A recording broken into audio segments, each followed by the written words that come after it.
Good morning, students. How are you all? I hope you are all healthy at your home. Student, this is our social studies class, chapter 4. This video is class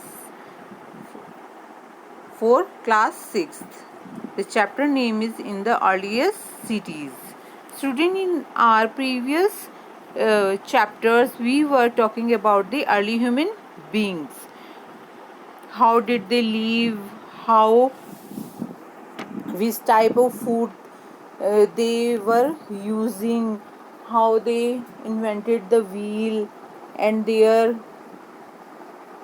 we were talking about their houses, their living style, lifestyle. Yes or no? We were talking about their lifestyles and how they developed their self day by day. But in this chapter, we will come to know about the in the earliest cities, means which type of cities were in the earliest age. Okay, first of all, I would like to introduce you from this chapter. Okay, you will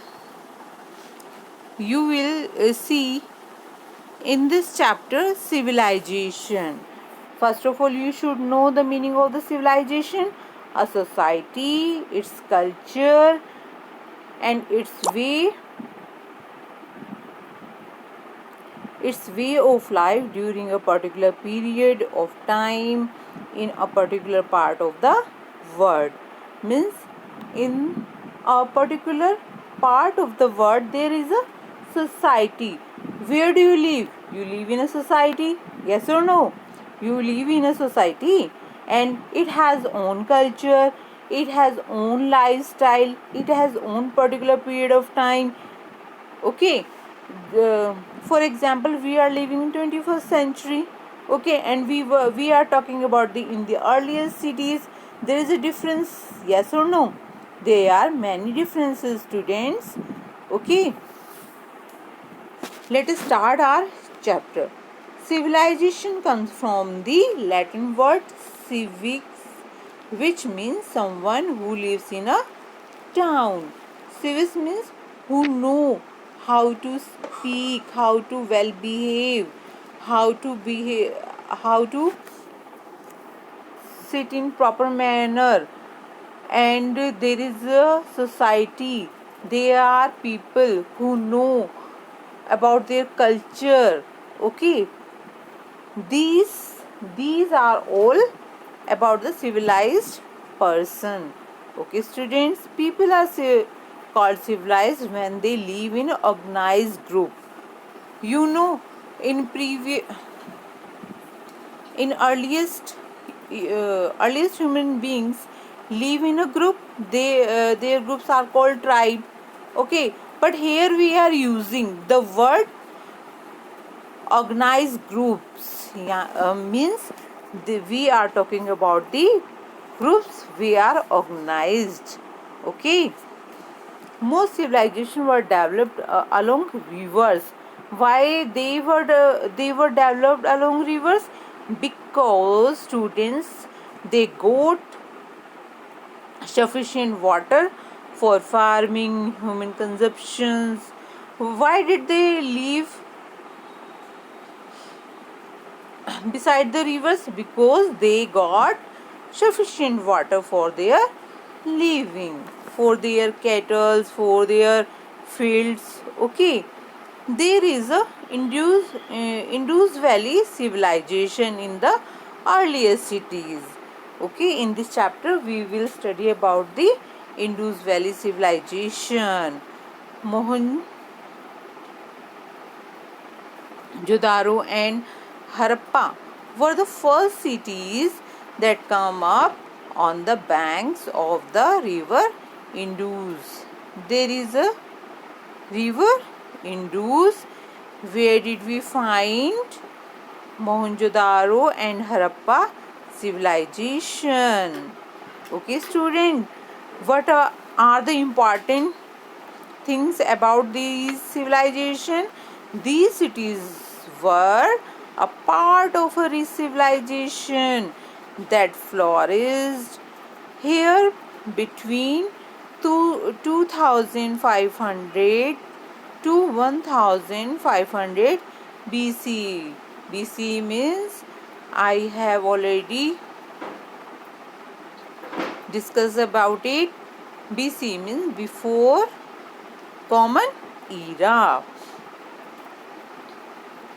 With the passage of time, what was happened? These cities decline. You know, decline. What were the reason behind the decline? Earthquakes, volcano, floods. So many reasons may be behind the decline. Okay, were buried under the ground, then forgotten. Okay, students.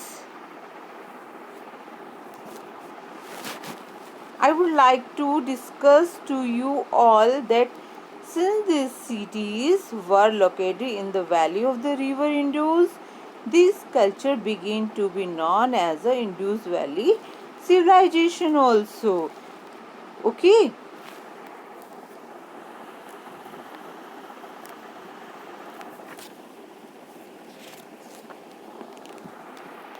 Students, in the picture you can see the Mohenjo-daro Acropolis.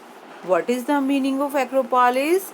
A fortified cities normally built on a hill, means which city is organized on a hill, it is called Acropolis. Let us talk about this, the Mohenjo-daro's Acropolis. Important sites.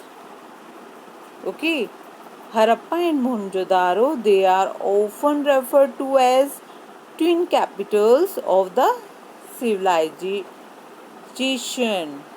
Other famous sites are Koddizi and Amiri. Nowadays, they are in all Pakistan. Ropar, it is lies in the Punjab. Banawali, it is in Haryana. Alamgirpur, it is in Uttar Pradesh. Kalibanga, it is in Rajasthan. Lothal, it is in Gujarat.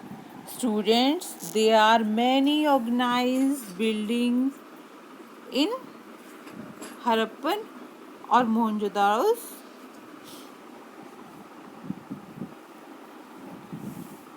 Now we will discuss about the town planning.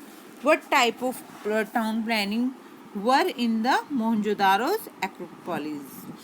The planned layout was the most strong feature of all Indus Valley cities. What they are what they are saying to us, the planned layout means in previous chapter we were talking that early human being they didn't have any planned lifestyle. Yes or no? They are totally dependent on the seas, on the pit houses, on their cattle. They had a plan their life. No, with the time, with the passes of time, they come to know about the wheel. But in the Indus Valley cities, their life were planned, organized where they were living. Okay, the cities were divided into two, sometimes more parts. The western part built on a raised group known as the citadel or the acropolis was surrounded by high bricks wall.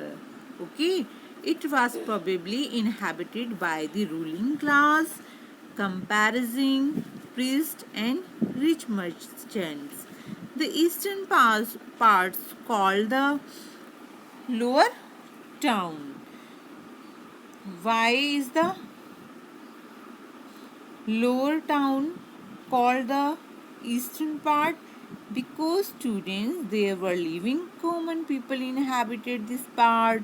Okay, the streets were laid out in a grid pattern. Okay, the main and streets and balconies intersected each other at the right angles and divided the city into rectangle boxes.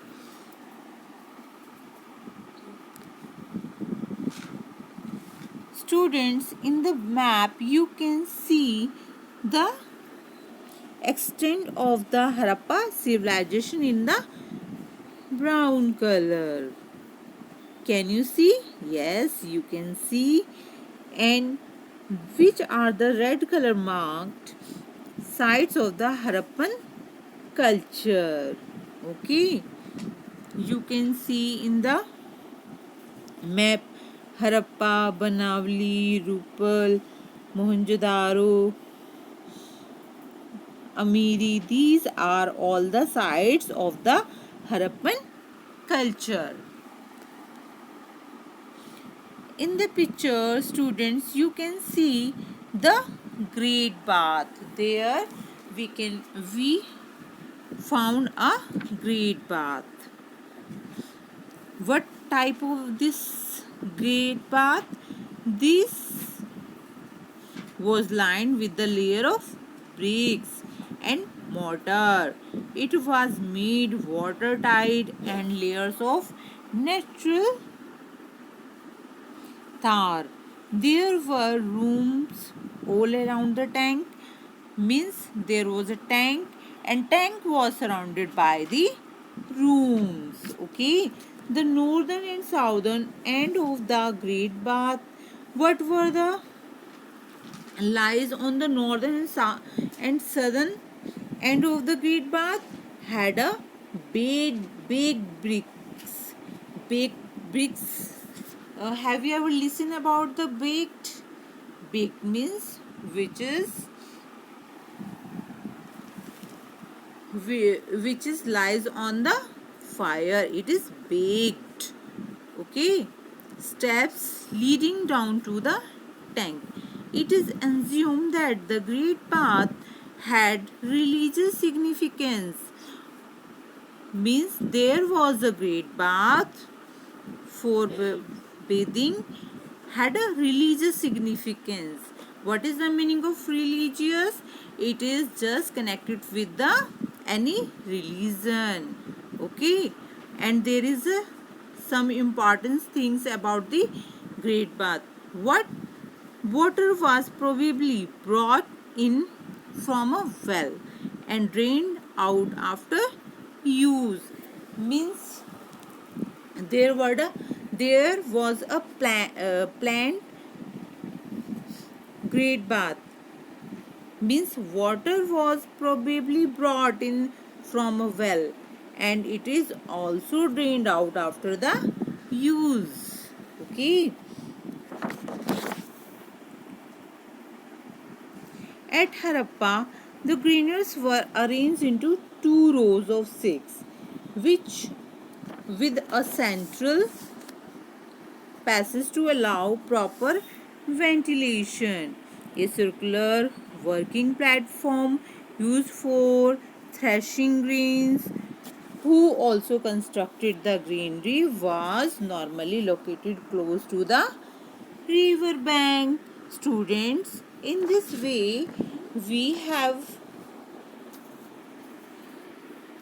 uh, we have completed the topic about the Great Bath, about the Mohenjo-daro acropillars and the sites of the Harappan culture, extent of the Harappan civilization.